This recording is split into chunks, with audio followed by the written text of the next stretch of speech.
Shalom, Assalamualaikum warahmatullahi wabarakatuh. Om Swastiastu, Namo Buddhaya, Salam Kebajikan. Selamat datang di Bincang Barani, program yang diselenggarakan oleh KPU Provinsi Sulawesi Barat.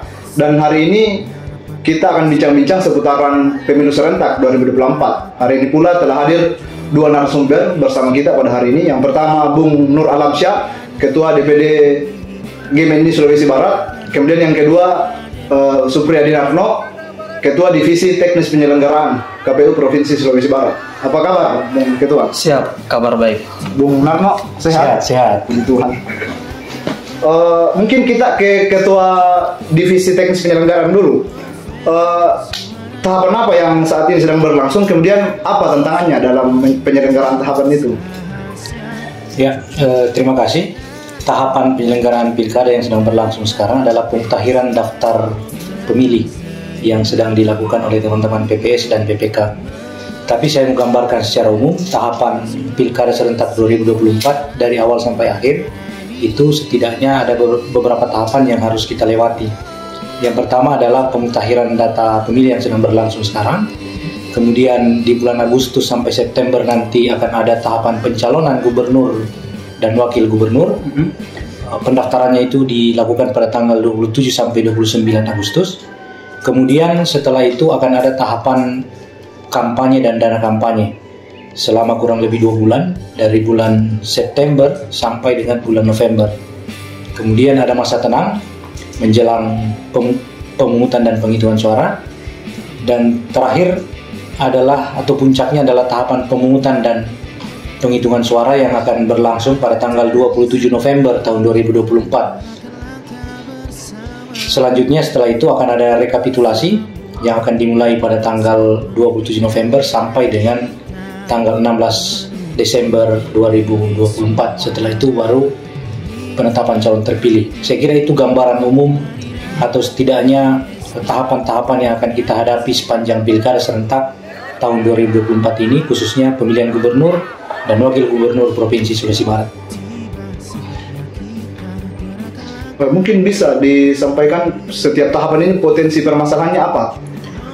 Ya, misalnya tahapan pemutahiran daftar pemilih, salah satu tantangannya adalah kita harus secara bijaksana melakukan pemetaan ulang jumlah TPS yang pada pemilu yang lalu, pada Februari 2024 itu jumlah TPS di Sulawesi Barat itu mencapai 4.000. Nah, kalau pilkada, jumlah pemilih di TPS kita akan tambah sehingga jumlah TPS-nya akan menjadi berkurang. Nah, itu tantangannya adalah bagaimana menyatukan pemilih yang sebelumnya berada di TPS yang berbeda ke dalam satu TPS, sementara realita kita adalah medan atau kondisi geografi di desa-desa di mana tempat tinggal penduduk itu saling berjauhan. Nah, ini tantangannya bagaimana caranya supaya meskipun pemilih-pemilih itu disatukan dalam satu TPS, tetapi mereka masih bisa mengakses TPS itu dari rumahnya. Gitu. Itu salah satu untuk pemutahiran data. Kemudian untuk pencalonan, saya kira tantangannya ini membutuhkan koordinasi dengan multi pihak, sehingga itu perlu kita perkuat. Terutama lembaga-lembaga atau badan-badan yang berwenang menerbitkan dokumen-dokumen syarat pencalonan bagi calon gubernur maupun calon wakil gubernur. Itu untuk tahapan pencalonan. Kemudian untuk kampanye, saya kira ini sangat klasik, bagaimana menciptakan suasana kampanye di bawah yang damai. Ya, jadi demikian rangkaian tahapan yang telah disampaikan oleh Bung Narno. Sekarang kita ke Bung Nur Alamsyah. Seperti apa partisipasi pemuda dan mahasiswa dalam Pilkada Serentak 2024 menurut GMNI? Ya, terima kasih sudah diundang dalam bincang kali ini. Tentu yang saya hormati Bang Narno selaku Komisioner KPU Provinsi Sulawesi Barat. Dalam hal ini saya sebagai Ketua GMNI Sulawesi Barat tentu pemuda saat ini harus berperan. Yang mana berperannya seperti apa? Jangan apatis, jangan hedot terhadap suksesnya pilkada pada tahun ini pada tanggal 27 November. Kiranya pemuda dan mahasiswa turut berpartisipasi aktif, ya. berpartisipasi aktif ini bisa sebagai penyelenggara ad hoc, baik di Bawaslu, baik di KPU. Nah, turunannya kan ada PPK, di KPU ada PPS yang tentunya sudah terbentuk. Nah, tinggal ke depan partisipasi dapat dilakukan oleh pemuda itu bisa menjadi KPPS.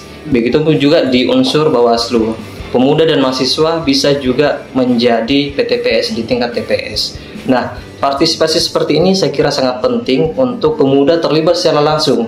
Karena kalau tidak terlibat secara langsung, ya tentu pemuda itu hedon terhadap pesta yang kita laksanakan.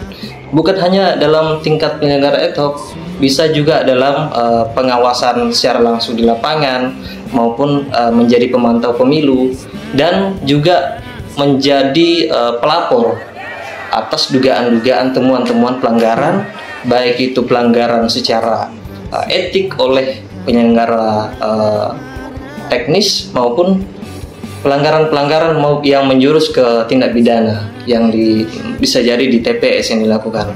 Pada intinya pemuda tidak boleh apatis, tidak boleh hedon, harus berperan, ya. Jangan menjadi pemuda yang berperan. Mungkin seperti itu. Ya, apakah GMNI melakukan pemantauan khusus terhadap penyelenggaraan pilkada serentak di 2024 ini di Sulawesi Barat, Bung Alam? Ya, kami di Sulawesi Barat itu punya 5 cabang yang tersebar di Kabupaten Mamasa, Kabupaten Polewali Mandar, Kabupaten Majene, Kabupaten Mamuju, dan tentunya Kabupaten Maluku Tengah yang sementara caretaker. Tentu dalam hal ini GMNI ingin juga berpartisipasi dalam menyukseskan pilkada ini. Tentu dalam kalau menjadi pengawasan secara langsung, tentu kami menunggu instruksi dari DPP, karena biasanya ada secara kelembagaan nasional ada instruksi untuk GMNI juga terlibat secara langsung membantu Bawaslu untuk melakukan pemantauan. Saya kira kalau ada yang demikian, GMNI siap untuk melaksanakan pemantauan dan pengawasan, membantu pelaksanaan ini berjalan dengan baik. Mungkin begitu. Oh ya, mungkin yang terakhir, apa pesan-pesannya kepada masyarakat Sulbar untuk menyukseskan pilkada serentak di 2024 ini? Mungkin kita mulai dari Bung Narno dulu. Silakan, Bung.